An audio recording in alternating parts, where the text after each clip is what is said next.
How many of you remember what voting machines looked like before they became digitalized?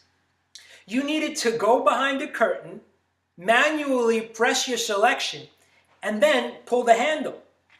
The click, slam, cha-ching sound they made is reminiscent of cash registers.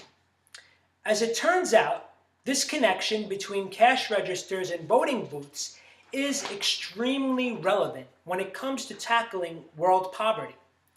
A December 2012 blog post by Judith Rowland of the Global Poverty Project emphasized this point. Every time we buy something, we are voting on the world in which we want to live. So, I want to show you something. This credit card and this $20 bill, right? They're not just currency. They are voter registration documents. Every purchase is an election. What hangs in the balance is whether or not we want to end extreme poverty. And that is what I am here to talk to you about today.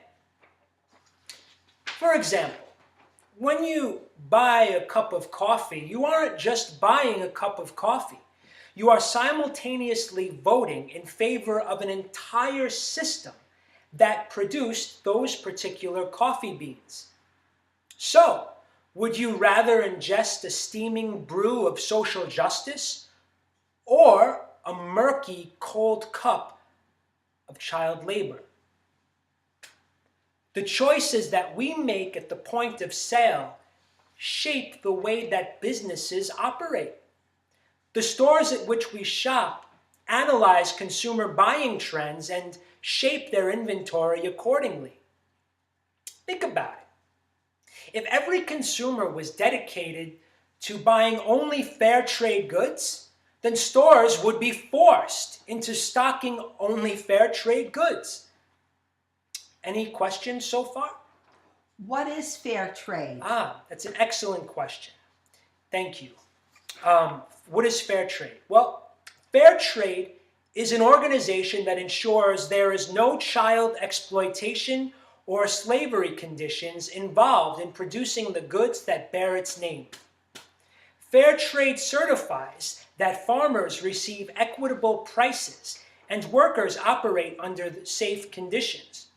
The Fair Trade Foundation has grown exponentially since its start in 1992 by providing customers with quality products and prioritizing social consciousness. Does that answer your question? Yes. Great. Okay, well, another way that we can fight extreme poverty as consumers is to actually buy gifts that give back. There are organizations offering products which allow you to give a gift while at the same time fighting poverty. For example, the Somali Man Foundation's Empowerment Store offers jewelry, scarves, and cards that have been made by survivors of sex trafficking. Each purchase provides increased educational and vocational opportunities for victimized women. Another company is called Made by Survivors. It also sells gifts that give back. They sell jewelry and clothing that have been made by landmine victims. There are other organizations where you can buy gifts for some of the world's most financially impoverished individuals. For example, Heifer International allows you to purchase livestock such as goats or chickens for a family in need. Have you heard of any others? Yes. Another organization is Adopt a Minefield. It accepts donations to help clear minefields in countries like Cambodia. Thank you very much. Adopt a Minefield, that's wonderful. You see, at the heart of this presentation is a commitment to the first Millennium Development Goal.